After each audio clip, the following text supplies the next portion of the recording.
Damn wizards! Nika cursed, as she grabbed the ball, fumbling slightly, and dashed through the tunnel as quickly as she could, tucking the ball securely under her arm. Her feet hammered against the grassy floor, kicking up small flecks of moisture as she sprinted through the overgrown passageway. She looked behind her for a brief moment to see one of the opposing team members, a Vivren, floating off the ground with an orange aura and swiftly chasing after her. Damn, she's fast! Nika thought, as she ducked and skidded under a glob of pale green liquid that was blasted at her, the material splattering and sticking on one of the opposing walls. Box her off, Merowyn! The one chasing her called out in a playful sing-song tone. The others are dealing with the outsider. Got it, Oriel! The nervous voice of a male chirped, and Nika spotted a figure in green and brown, realizing they must have summoned some camouflage to blend in with their surroundings. No you don't! A familiar voice quipped, as Scifi went for Merowyn, the nature mage chanting quickly as they fought to get the spell off in time. Nika pushed herself and sprinted even harder as she sensed Oriel catching up to her, the sorceress taking advantage of her levitation to increase her speed with no resistance from the grassy terrain. Brusholo! Merowyn squeaked out in time, just before Scifi charged into him, tackling the short mage around the waist as they fell into a tumble. Nika grunted as she looked ahead, as a section of roots lashed out ahead of her, coiling around each other as they rapidly began to form a wall right in front of her. Nika gritted her teeth and ran as fast as she could, spotting the possible gaps ahead of her. Oh no you don't! Oriel called from behind her with a strained voice, as she put more of her power into increasing her speed. Come on, Nika muttered under her breath. Come on! Just a few meters from the rapidly forming wall, Nika suddenly dropped low in a skid, using her tail to try and find purchase. She latched onto a lumpy part of the grass as hard as she could, and rapidly turned around in a loop, dodging the cursing Oriel. The mage was unable to change direction like Nika could, and cursed as she slammed into and broke through the wall. Fuck! Nika swore as well, as a sharp pain erupted along her tail, having hurt herself both with that reckless maneuver, and as she raked her side along the hard wall when she got up far too early to compensate. Alright, I'm not going that way, but I know the general direction. If I keep heading that way, I'll either run into the goal area or supporters nearby, she reasoned. Scifi, you good? She called out, but didn't get an answer. She made some good distance, so it was likely it was just the keeper and maybe the other protector to go, if she didn't dawdle. Heh, trying to keep up with Jet during the morning runs has done wonders for my stamina. The Kizzen grinned to herself, noting how fresh she was still feeling, despite the massive bursts of energy she'd burned. Her ears twitched, picking up the sounds of footsteps closing in behind her. She knew they probably weren't from her team, who had planned to focus on the secondary balls. Worse still, she could feel the pulse of magic building in the air behind her. Focus, Nika, she muttered to herself, breathing hard as she legged it down a left-hand side corridor, not knowing where she was exactly, but knowing she would need to take the first right she could. You've got this. The next right was about 80 meters ahead, and she turned and immediately cursed, spotting another T-junction at the end. There was no direct path to the goal, and no way of knowing which path was better, but she didn't want to double back. She spotted a faint purple light shoot ahead of her, which drifted towards the left path. Thanks, Krill, she muttered to herself, as she veered left into the narrower path. The air in front of her distorted with a pulse of that same purple light, as a barrier flashed into existence a second later, thin, but radiant with magical energy, crackling in the damp air. Nika couldn't stop in time and smashed through it with a crunch, shattering the barrier, and Nika really hoped she hadn't shattered any of her bones as well. Damn, other protector tricked me, the Kizzen realized. Going somewhere? A smooth voice called out, as a grinning white-furred guy with a long bulbous head, purple eyes and 4 arms rushed towards her.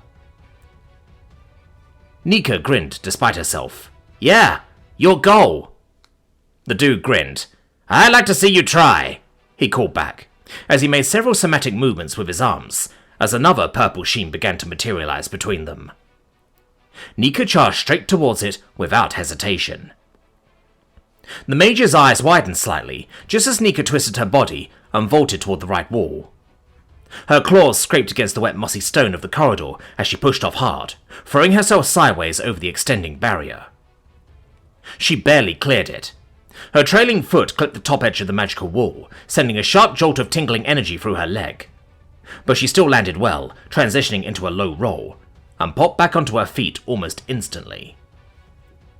The mage pivoted, already casting a secondary spell to try and box her in, but Nika quickly caught up and shoved him hard, disrupting his spell, as the mage lost his focus.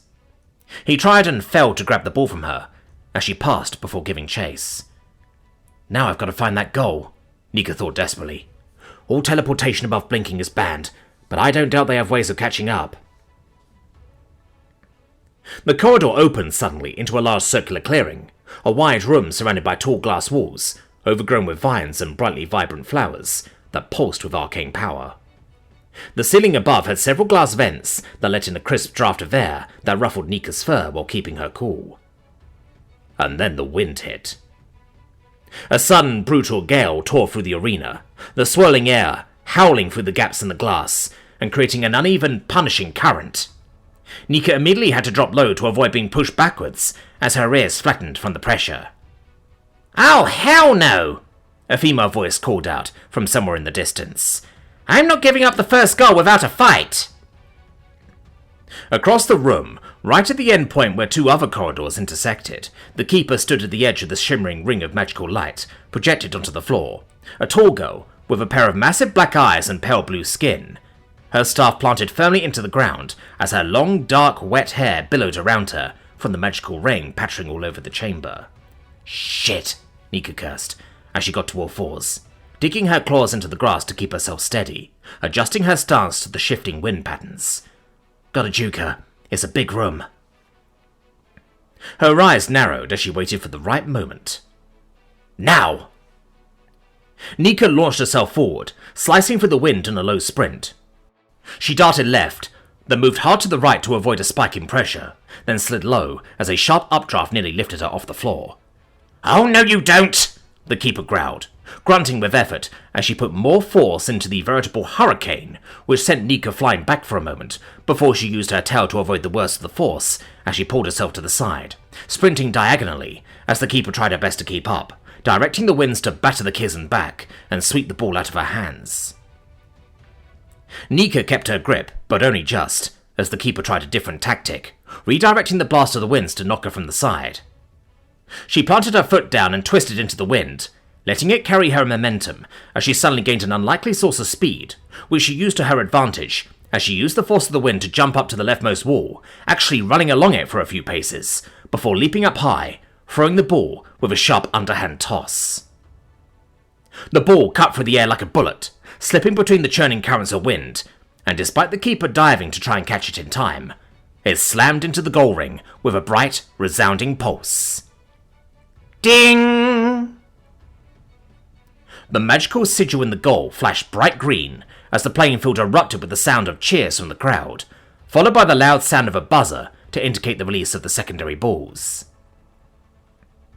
Nika skidded to a stop, panting hard, her hands on her knees as her tail swayed behind her. "Not bad for a warm-up," she gasped. "Damn!" the keeper sighed with a heavy breath.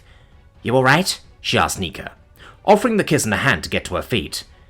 "Heh, yeah, I'll be alright," Nika chuckled as she took the offered arm. "Damn, that's going to be a pain to get through." "Well, I'm glad," the keeper smiled smugly. "I wasn't able to get everything prepared in time for you, but that'll change soon enough. If this made you struggle, I can't wait to see what happens when I manage to get all my spells up." "I guess we'll find out," Nika shrugged good-naturedly, as she began jogging back with a grin. "I'm sure I'll see you again soon enough." She couldn't help giving the parting shot, as she headed back to the centre.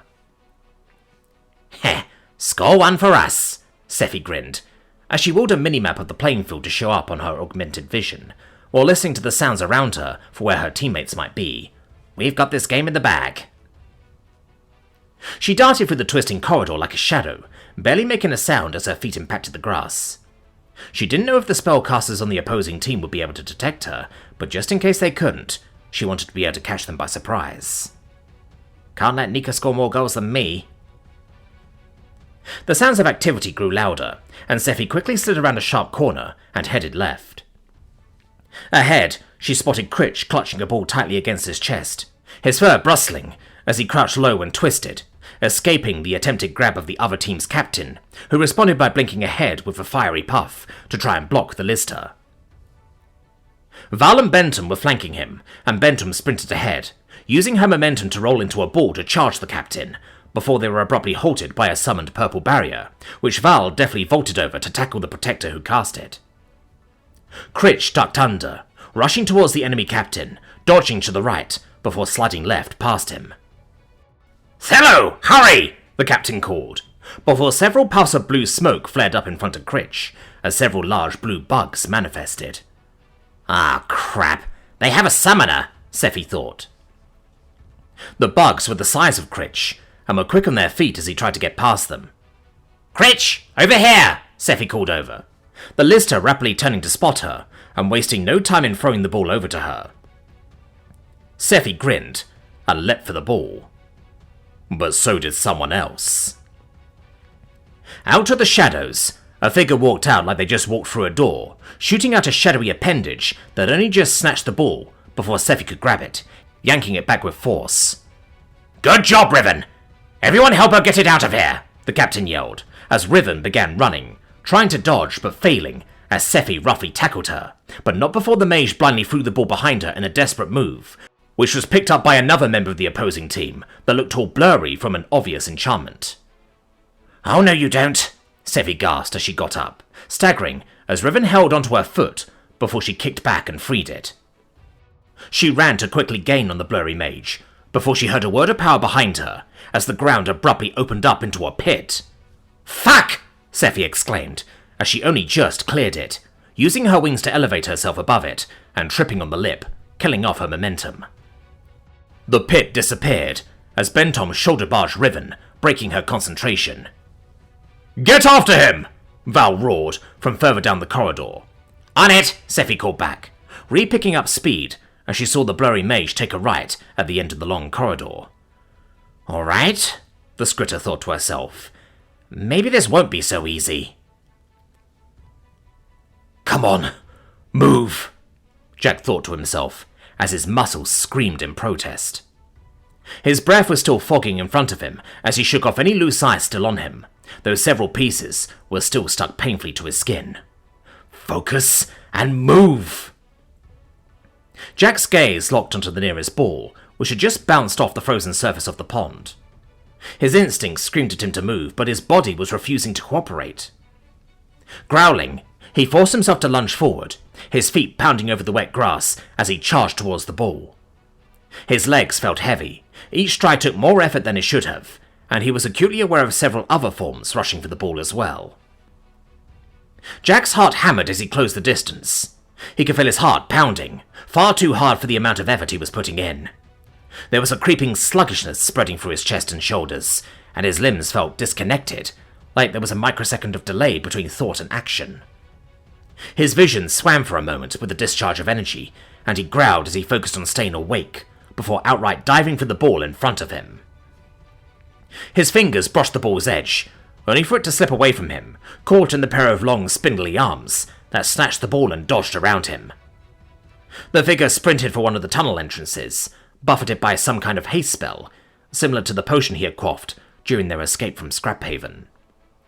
Jack tried to catch up and cut the guy off, but his legs gave out for a split second as he stumbled, catching himself on the edge of the wall, as the opponent put some more distance between them. "What the hell is wrong with me?" Jack thought to himself, as he took a few deep, long breaths. "Jack, you alright? You don't look so good," a voice called out, as he only faintly felt a hand pat him on the shoulder, and Jack had to think for a moment to work out it was Karzan. "Huh? Yeah, I'll be fine," Jack gasped out. "No, you're really not." Karzan shook her head, after taking a good look at him. "Rael, can you hear me? Can you get some healing on him? Shit! I think the cold really got to him." The armadillo girl called out around them to any teammates in hearing range. "What? I'm not even shivering," Jack questioned faintly, as he pushed off of the wall, taking a few unsure steps before his body began to pitch sideways. He was about to crash into the floor, weakly raising his arms to shield himself before something caught him. The ground beneath him rose up unnaturally, flowing and shifting, as a pair of muddy arms held him upright, Zale's earth spirit materializing in full as they did. "It's all right, cousin. I've got this." The voice of Zale echoed through the spirit's body, and he barely registered the soft patter of Zale's small feet on the moss as they approached from the side. With his vision starting to fade, he barely noticed a small, scaly paw gently touch him on the forehead. "Oh no. You're burning up but you're freezing at the same time. You were able to get out of that frozen pond, but it still got you quite badly. You need warmth. Damn, there's no fire source I can use." "Hey, bro, didn't you get your lighter back from Mr. Scarl after phone class?" He heard a whisper in the distance from the nearby crowd. "Shit, yeah," he heard the response, followed by the ruffling of pockets, then several clicks. "Thank you," Zale called out to whoever had helped. The scorecard's pupils flashed orange as they pressed both their palms together before opening them in a beckoning motion. Jack could feel it, a translucent shimmer in the air that he could just about see, with several floating embers in the rough shape of a torso and 2 small tendrils. "Not a lot to work with, but it'll do." Zale let out a tired exhale of breath. "Hello. Sorry you don't have enough to manifest fully right now, but could you warm up my friend, please?" they asked, pointing to Jack. The fire spirit responded in the affirmative and hovered inches away from him, as a tendril of hot air extended out and wrapped gently around Jack's shoulders. He flinched instinctively, but found that the heat was soothing, penetrating the deep cold that had settled into his muscles and chest. "It's okay, Jack, don't worry," Zale hurriedly reassured him. "Just relax and let it do its thing." Jack exhaled as warmth surged through and around him. His chest unclenched as the ice that still clung to his skin seemed to burn away under the spirit's heat. His legs steadied beneath him. He felt the feeling return, and his vision sharpened once again. "Damn," he breathed. "I needed that. Thanks, Zale." "No problem." The gecko smiled back nervously. "Game, what's happening?" he asked Zale, catching his breath as he flexed his fingers, feeling them respond to him once again. "Creech got the other ball. Val and Benton are with him, but we've got to try and catch up to this one." "Go!" Jack gasped out. "Help the others. I'll catch up." "Okay, I'll keep Flamey with you for a bit until I need him." The scorecard nodded before they turned and ran towards the enemy side of the pitch, while the Earth Spirit sunk back into the ground and slunked off.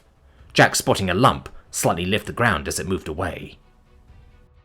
"Hey, outsider! We gave you the fire, now hurry the hell up and do some wild shit!" He dimly heard the voices from the crowd. "We all came here for a fucking show! You're being boring right now!" "Cheeky bastards." "You want a show? Fine by me," he growled in response, though gave a grin as he did. Jack rolled his shoulders and took a deep breath as he stepped forward. The cold was rapidly disappearing. His body thrummed with warmth, as he knew he needed to shake it off and catch up. He set his gaze down the corridor their opponent had legged it down, and started running. Now is actually payback time, he thought to himself.